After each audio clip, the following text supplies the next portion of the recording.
Marcos capítulo 4 versículos 2 al 9. Y les enseñaba por parábolas muchas cosas, y les decía en su doctrina: oíd, he aquí el sembrador salió a sembrar. Y al sembrar aconteció que una parte cayó junto al camino, y vinieron las aves del cielo y la comieron. Otra parte cayó en pedregales, donde no tenía mucha tierra, y brotó pronto, porque no tenía profundidad de tierra. Pero salido el sol se quemó, y porque no tenía raíz se secó. Otra parte cayó entre espinos, y los espinos crecieron y la ahogaron, y no dio fruto. Pero otra parte cayó en buena tierra y dio fruto, pues brotó y creció y produjo a 30, a 60 y a 100 por uno. Entonces él les dijo: el que tiene oídos para oír, oiga. Esta predicación se llama Camino a la Libertad 3. Estamos en el tema. Hermanos, el camino a la libertad está lleno de sorpresas. ¿A cuánto les gustan las sorpresas? Bueno, las sorpresas buenas, ¿ok? Las sorpresas buenas. Me gustan las sorpresas. El camino a la libertad está lleno de sorpresas. Y tenemos que estar listos, porque el camino a la libertad es un camino de una aventura maravillosa. Jesús llevó a sus discípulos por un camino maravilloso. 3 años extraordinarios, 3 años y medio extraordinarios. Sin pruebas, no. Sin luchas, no. Sin persecuciones, no. Y eso es lo que tenemos que entender todos, porque de repente cuando viene alguna batalla, cuando viene alguna situación, entonces nos empezamos a turbar y pensamos que no estamos en el camino correcto. Allá mi hermana que me trajo la visión para orar contra las maldiciones, exactamente dijo eso, que la gente rehúye de alguna manera entrar a la batalla y a la guerra. 3 años y medio maravilloso, hasta el punto en que Pedro dice en una ocasión: Señor, hagamos una enramada aquí. Hagamos una enramada, quedémonos aquí. Esto está tan padre, esto está tan rico, esto está tan tremendo, que hagamos 3 enramadas, una para ti, una para Moisés, una para Elías. Y fíjese, y él ni siquiera se dijo: y otra para nosotros. Y nosotros, aunque nos quedemos sin enramada, pero si tú estás aquí presente, que esto siga adelante. Léase entonces los evangelios y usted se va a encontrar que desde que comenzó su ministerio, desde que Lucas 4:18 que les prediqué la última vez, cuando el Señor dice: el Espíritu del Señor está sobre mí, inmediatamente de terminar el primer sermón, quisieron apedrearlo y despeñarlo. Entonces, ¿hay batalla? El camino a la libertad está lleno de sorpresas, de una revelación profunda y tremenda de parte del Señor, pero es un camino donde hay batalla y donde hay lucha, y es donde no tenemos que equivocarnos y estar listos para presentar batalla, para presentar lucha, porque es a través de la lucha, de acuerdo a lo que me dijo la hermana, es a través de la lucha que el Señor les va a traer madurez, es a través de la batalla que el Señor les va a traer crecimiento. ¿Me están oyendo? Fíjese que el asunto se presenta dramático en el libro de Apocalipsis, En el libro de Apocalipsis se presenta dramático el asunto.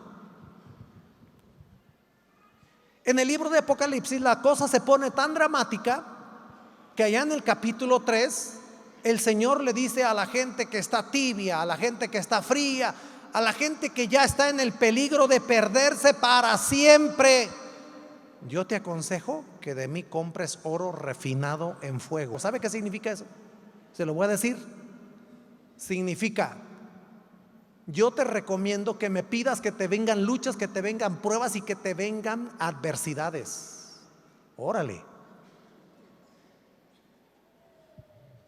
Eso es lo que significa, Chéquese el capítulo 3 de Apocalipsis. Ahí léanlo, por favor, ustedes. Porque a través de ello va a haber crecimiento. Así que, hermanos, hoy estamos frente a una parábola y ya hemos mencionado que este fue el método favorito de Jesús para enseñar. Parábola literalmente significa algo que es lanzado al lado de otra cosa. Ese es el significado de parábola. Es una figura retórica, por supuesto. Es una figura retórica que se usa, que es comparación, pero es algo que es lanzado al lado de otra cosa. En otras palabras, en una parábola va a venir, en una pequeña narración, va a venir una verdad espiritual. ¿Ok? Esa es una parábola. Algo que es lanzado al lado de otra cosa. Entonces el Señor te avienta un cuentito y junto con ello te manda una verdad espiritual para tu crecimiento y para tu bendición. Así que básicamente es una comparación. Hay algunas razones por las cuales Jesús escogió este método de enseñanza. Número 1, Jesús eligió este método para obligar a la gente a escucharlo. 2, Jesús eligió este método para obligar a la gente a pensar. Y 3, Jesús eligió este método porque en las parábolas convertían en algo concreto una idea abstracta.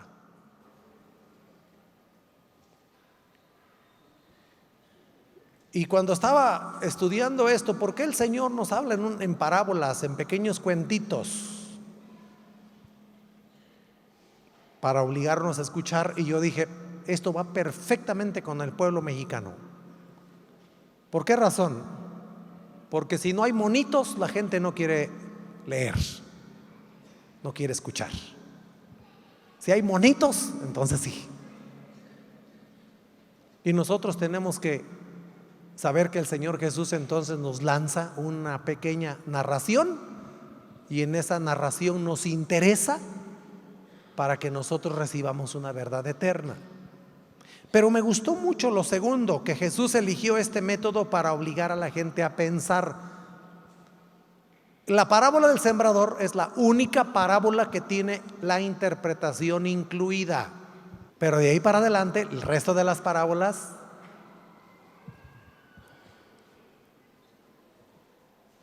tienes que pensar. Ok, ¿qué significa esto? ¿Qué me enseña? ¿Cómo lo puedo aplicar? ¿Qué es la verdad eterna que el Señor está revelándome? Porque el camino a la libertad está lleno de sorpresas. Y la primera sorpresa es que el Señor va a liberar tu mente y tu corazón. Pero entonces nada más nos van a decir qué es el significado de esta primer parábola, pero de las otras tú vas a tener que tomar el tiempo para meditar en la palabra del Señor y orando buscar la respuesta. En los dos capítulos se dice, para que viendo no vean y para que oyendo no oigan, no sea que vayan a entender y se vayan a convertir. Y el Señor Jesús, que es el maestro, aleluya, maestro por excelencia. ¿Cuántos tienen a Jesús como su maestro? No, enséñeme cómo es que usted reconoce a Jesús como su maestro, porque yo tengo a Jesús, aleluya, como mi maestro. Excelente. Me golpeó la primera vez que yo leí esa porción, para que viendo no vean, para que escuchando no oigan, no sé, que se vayan a convertir y yo los perdone. Y anoche leí una otra versión y dice, porque recuerde que la palabra salvación y la palabra sanidad es la misma palabra, y yo los sané. Entonces algunos no reciben la sanidad y algunos no reciben la salvación del Señor porque no están poniendo la debida atención a la palabra del Señor, no están recibiendo la verdadera semilla de fe que tiene la palabra de Dios. Y luego entonces la tercera, aparte de pensar, es que se convierte en algo concreto, una idea abstracta. Mientras tenemos una pequeña narración allá, el Señor está tratando de convertir en algo sólido, firme, algo que parece que está por ahí solamente en el aire. Así que recuerde que solo en esta parábola no tendremos que hacerlo todo, pues el gran ejemplo para todos está bien puesto con la revelación. Vamos pues. Ahora nos vamos a la parte final de esta parábola para ver cuál es el significado. El sembrador es el que siembra la palabra, y estos son los de junto al camino, en quienes se siembra la palabra, pero después que la oyen, enseguida viene Satanás y quita la palabra que se sembró en sus corazones. Estos son asimismo los que fueron sembrados en pedregales, los que cuando han oído la palabra al momento la reciben con gozo, pero no tienen raíz en sí, sino que son de corta duración, porque cuando viene la tribulación o la persecución por causa de la palabra, luego tropiezan. Estos son los que fueron sembrados entre espinos, los que oyen la palabra, pero los afanes de este siglo y el engaño de las riquezas y las codicias de otras cosas entran y ahogan la palabra y se hace infructuosa. Y estos son los que fueron sembrados en buena tierra, los que oyen la palabra y la reciben y dan fruto a 30, a 60 y a 100 por uno. Muy bien, vamos entonces uno por uno. ¿Por qué es que la palabra del Señor esta mañana está a tono con todo lo que hemos escuchado? Porque la prosperidad de la semilla de Dios en el corazón de los hombres está envuelto en una guerra espiritual. Tu salvación tiene que ver con una guerra espiritual. Hemos dado la bienvenida a las personas que están aquí por primera vez. Es posible que alguno de ustedes que vino por primera vez esta mañana ya ha tenido un encuentro personal con Cristo Jesús, ya entregó su vida a Cristo Jesús, ya recibió a Jesús como su Señor y Salvador, pero es posible que no. Es posible que es la primera vez que está en un lugar como este escuchando la predicación del Evangelio de Jesucristo. Y usted tiene que saber entonces que su salvación y su decisión por caminar con Dios está envuelto en una guerra espiritual. Y hay una oposición satánica para que la verdad de Dios no llegue a su vida. Y eso va con todos. ¿Ok? Porque mientras para uno hay una oposición satánica para que la semilla caiga, para los que ya recibieron la semilla hay una oposición satánica para que crezca y se desarrolle. Míreme, a mí me golpeó muchísimo cuando yo leí: el sembrador es el que siembra la semilla, y estos son los de junto al camino, en quienes se siembra la palabra, pero después que la oyen, enseguida viene Satanás. ¿No le parece a usted que hay muy poca conciencia de esa guerra espiritual que lo que usted menos se imagina es que Satanás mismo está buscando arrebatar la semilla que se pone en el corazón?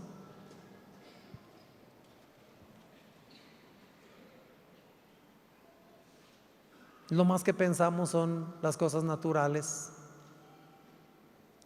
Lo más que pensamos es hace frío o hace calor, o no me gusta este lugar, las sillas están muy duras, no tienen aire acondicionado, aquí les da por una oradera que para qué les cuento. Yo no sé cómo me vine a meter a una iglesia que está orando tanto. ¿Habrá hasta algún cristiano que llega a pensar así? Sí, porque está pensando en lo natural, y se lo digo claro, y hay una influencia satánica en su corazón para arrebatarle la semilla. Por eso, esta es una guerra espiritual.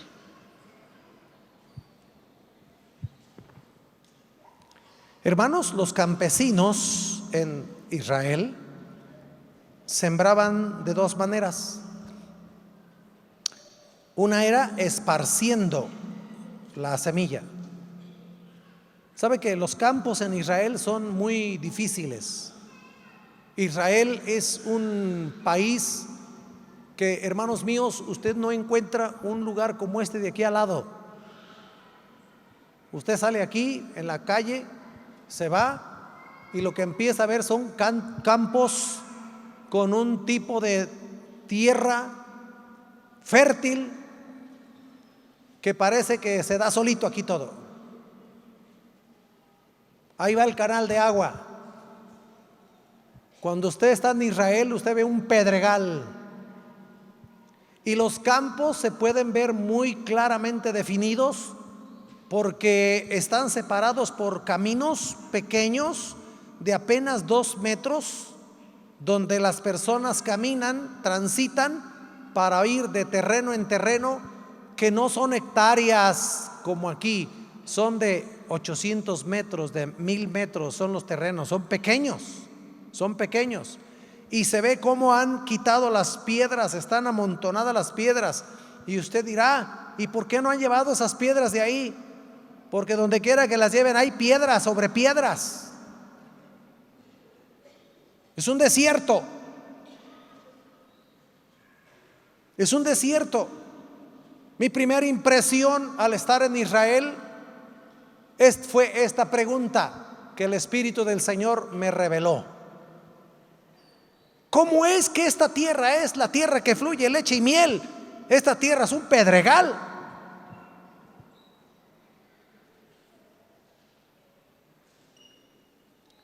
Pero esa tierra, que es un pedregal, te dice que no depende del terreno ni del pedregal, sino la de la bendición de Dios. Y que aunque vivas en un pedregal, si Dios está presente, entonces se convierte en la tierra que fluye leche y miel. Y entonces lo que tiene que cambiar es tu visión de la tierra, no tratar de cambiar la tierra. ¿Me escucharon? Entonces otra vez es un asunto de revelación. Ahora está entendiendo por qué cada vez estamos aquí orando la primera oración: que venga avivamiento, que venga revelación, porque en el momento en que usted abra los ojos se va a dar cuenta que usted está bendecido por la gracia del Señor, y que con la presencia del Señor su terreno va a rendir a 30, a 60 y a 100 por uno. Y échele lapicito, después vamos a hablar de esto, pero échele lapicito.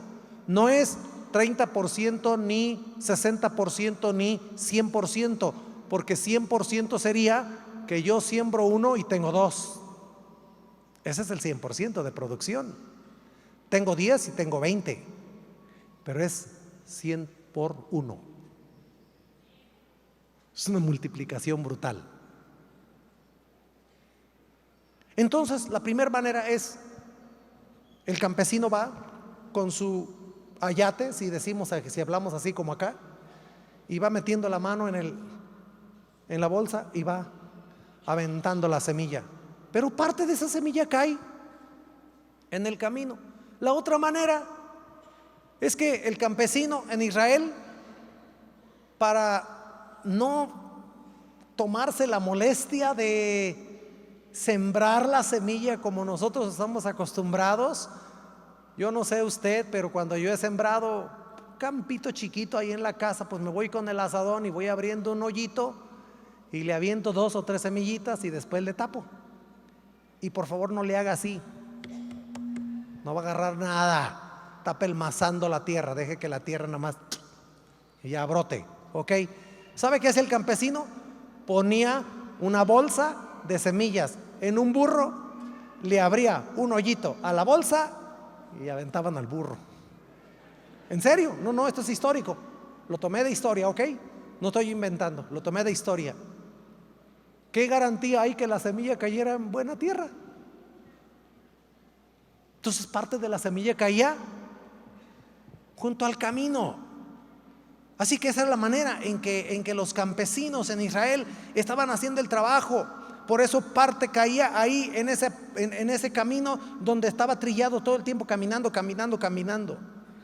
Esto quiere decir, hermanos, que la verdadera vida está envuelta efectivamente en una guerra espiritual, pero que no es reprendiendo a Satanás que se hace, sino orando por los creyentes para que la semilla penetre en sus corazones. El sembrador salió a sembrar, tiene que ver con la actitud que tenemos los que sembramos la semilla también. Entonces, esto es una guerra espiritual y hoy más que nunca, para que haya una verdadera conversión, una verdadera entrega, hoy se tiene que hacer con esa visión de guerra espiritual y vamos a hacer que la semilla penetre profundamente en el corazón con la oración que se necesita para que la gloria del Señor toque y ministre el corazón de las personas. ¿Tienes un hijo que no se ha convertido? La semilla cayó junto al camino. El corazón está pelmazado como la tierra. Aunque la semilla caiga ahí, no va a entrar, porque ese corazón está duro. Ese corazón no está listo para que reciba la semilla.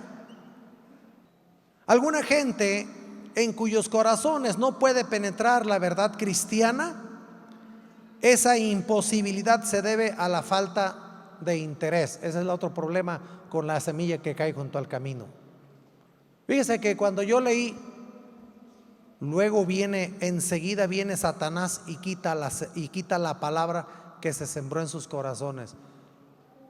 Yo entendí de primera mano que Satanás arrebataba la semilla, pero cuando empiezo a estudiar la porción me doy cuenta que si bien hay una influencia satánica para impedir que la semilla fructifique en el corazón, por eso algunos parece que son cristianos, pero no lo son. Algunos tienen cara de hermanos, pero quién sabe de hermanos de quién serán.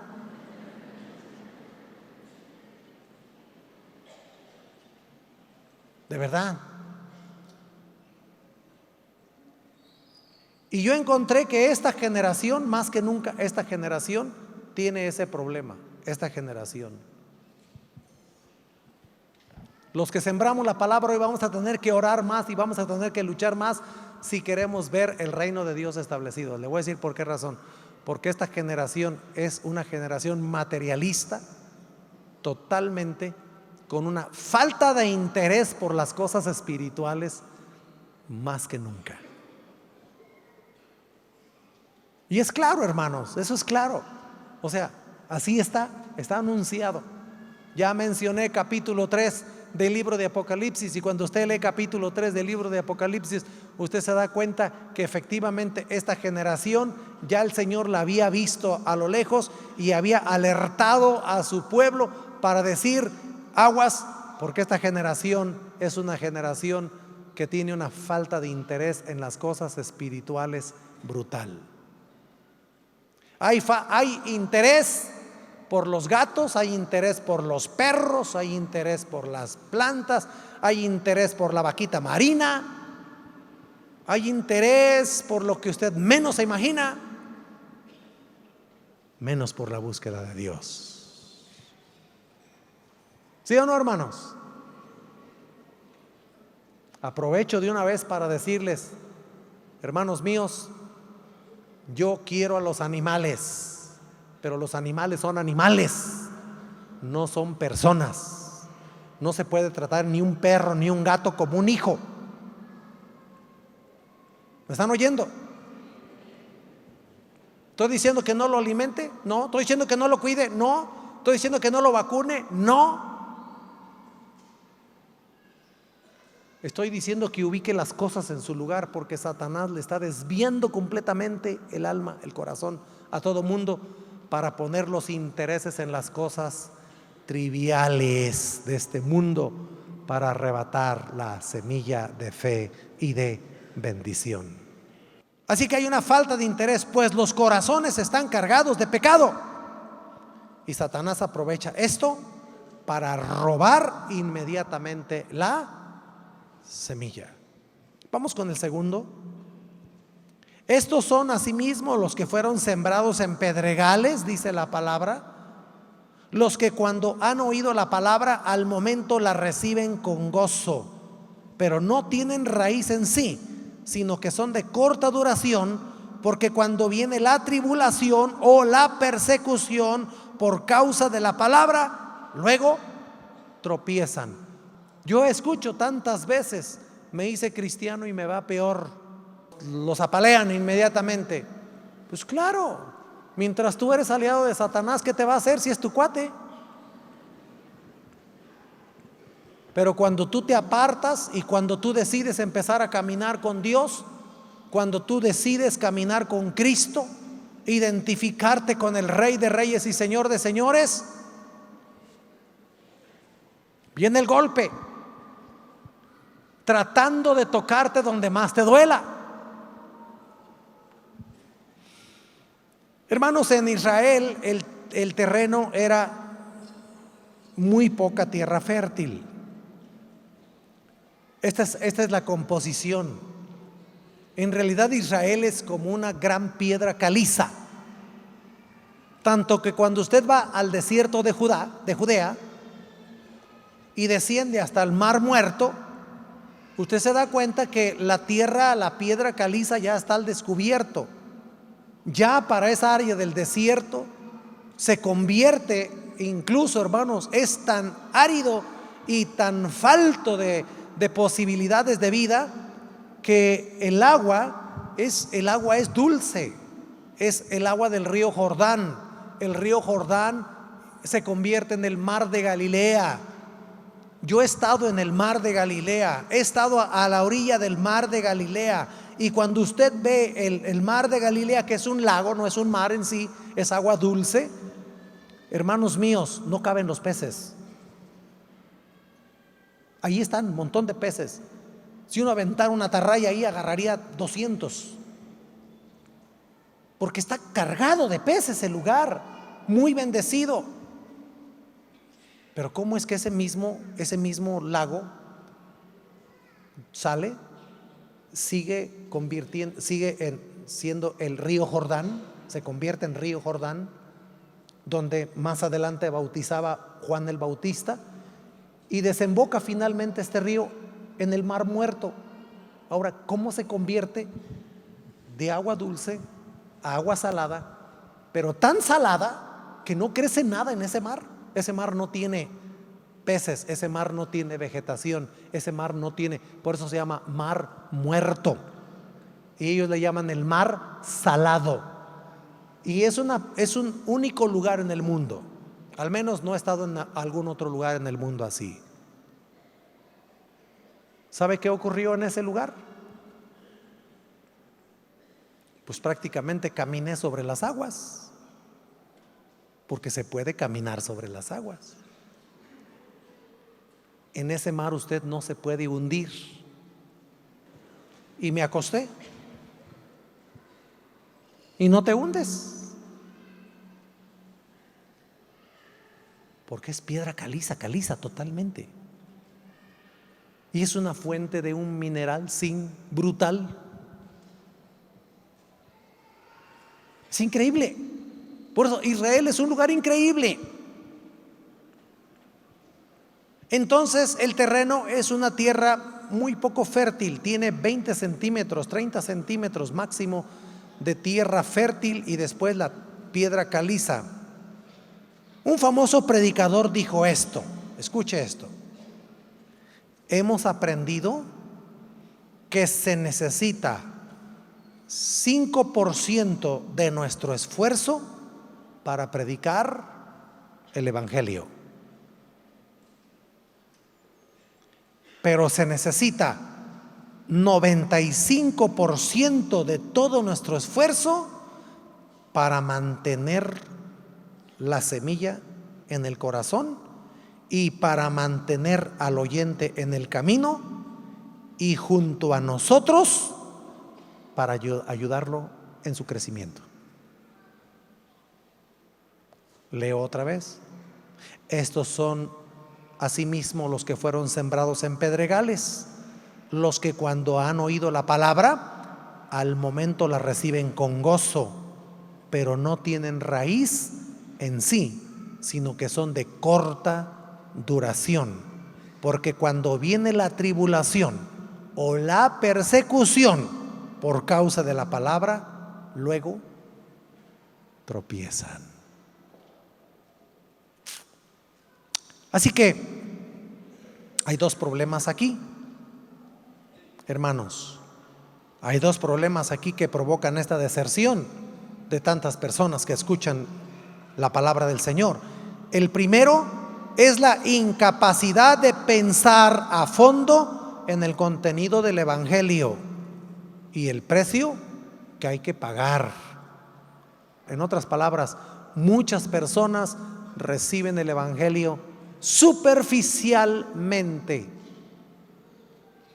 pero no han llegado a pensar. Tú necesitas pensar. Yo lo he dicho, que ser cristiano se necesita mucha inteligencia para ser cristiano.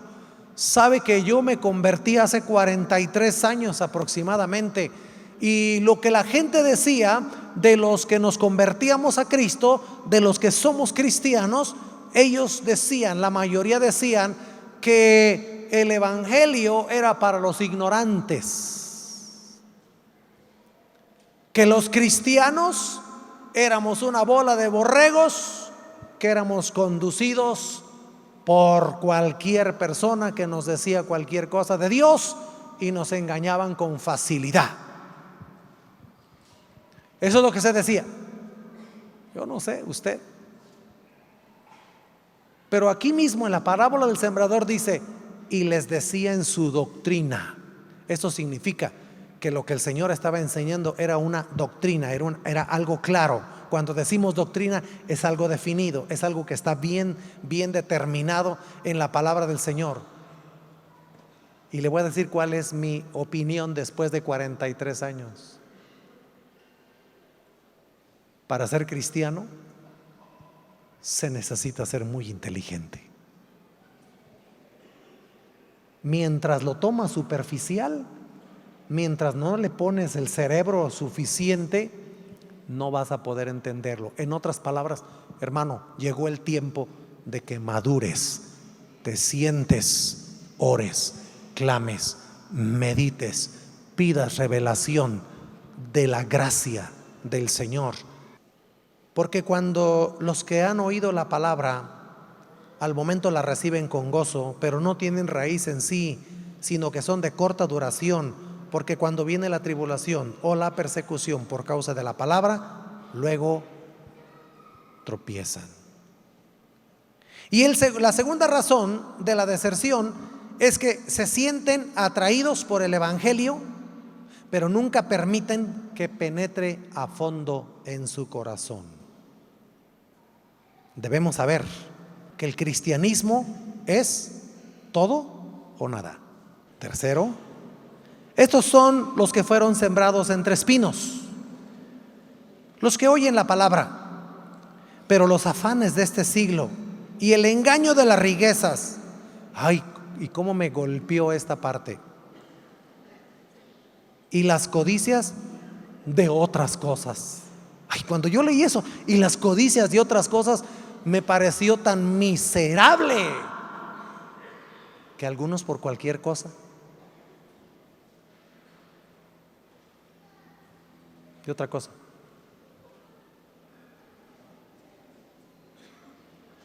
¿Qué cosa? Pues tú sabes.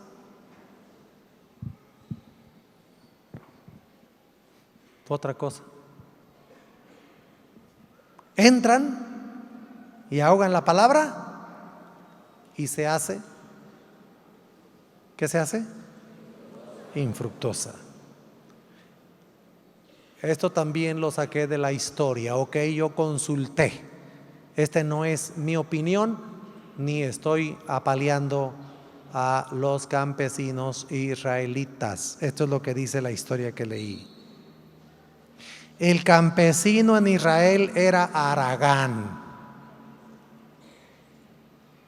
¿Ok? El campesino en Israel era haragán, un flojote. Y cuando iba a limpiar, ok, entonces el campo en Israel es un pedregal y lleno de espinas, como tipo huizache, una cosa parecida al huizache. El campesino haragán no arrancaba de raíz esa espina, entonces nada más la cortaba. Sí, a ras de piso, pero ahí dejaba las raíces. Y por esta causa, entonces, las raíces de las espinas quedaban y crecían. Por eso, aunque el campesino llegara y tirara la semilla en un lugar donde no era junto al camino, otro lugar donde no era entre piedras, pero todavía dice entre espinos.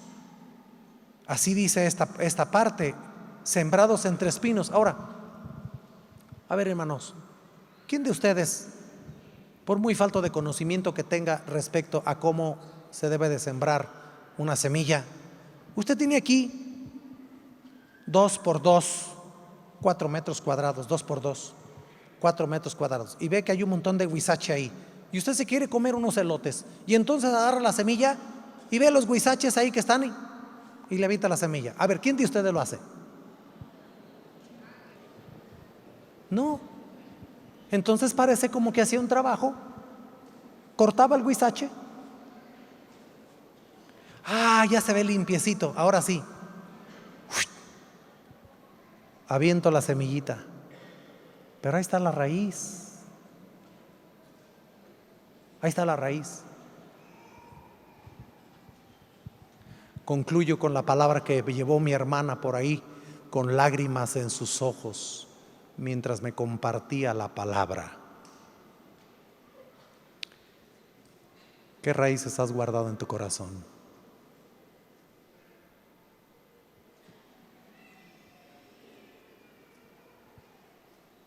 Que va a ahogar la palabra.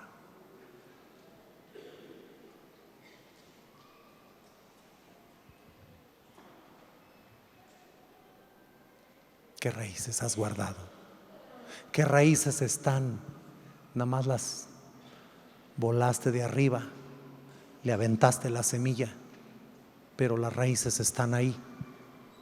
¿Te das cuenta cómo que la semilla fructifique? Es una guerra espiritual profunda donde tenemos que trabajar.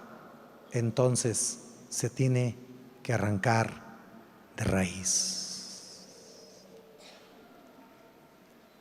De raíz. Y mi hermana que trajo la palabra me dijo: adulterio, homosexualidad, lesbianismo, robo, chisme, mentira, hipocresía, semillas que están en el corazón y que impiden que la semilla fructifique.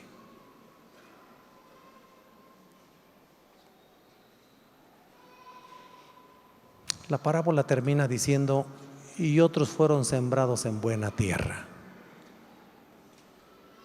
Yo quiero declarar que esta mañana le echamos cerebro y nos convertimos en buena tierra para el Señor. Pero vamos a arrancar de raíz. Inclinen su rostro, por favor. Aleluya. Empiecen a orar. Ya reprendimos las maldiciones, pero puede ser que esa maldición encuentra una fortaleza en una raíz que está en tu corazón que no has desechado. Ahí está la semilla. Ora por revelación. Vamos, sáquelo de su corazón. Y los que vinieron por primera vez, que no tienen a Cristo en su corazón, este es el momento de entregarse a Jesús. Los demás están alabando al Señor, pero si tú no has entregado tu vida a Jesús, y esta mañana tú quieres entregar tu vida a Jesús y dejar que la semilla caiga en buena tierra, la semilla penetre profundo en el corazón y produzca fruto a 60, a 30, a 60, a 100 por uno, este es tu momento. Y si hay alguien que quiere entregarse a Jesús, lo voy a guiar en esta oración de fe. Por favor, haga esta oración de fe después de mí. Señor Jesús, yo te necesito. Tú eres el único que puede libertar. Y yo he sido esclavo del pecado, pero esta mañana me arrepiento de todos mis pecados. Padre Santo, perdóname. Me arrepiento. Te abro mi corazón. Te abro mi corazón, que representa la tierra. Siembra tu semilla en mí, Señor. Siembra tu semilla en mí, Señor. Te recibo.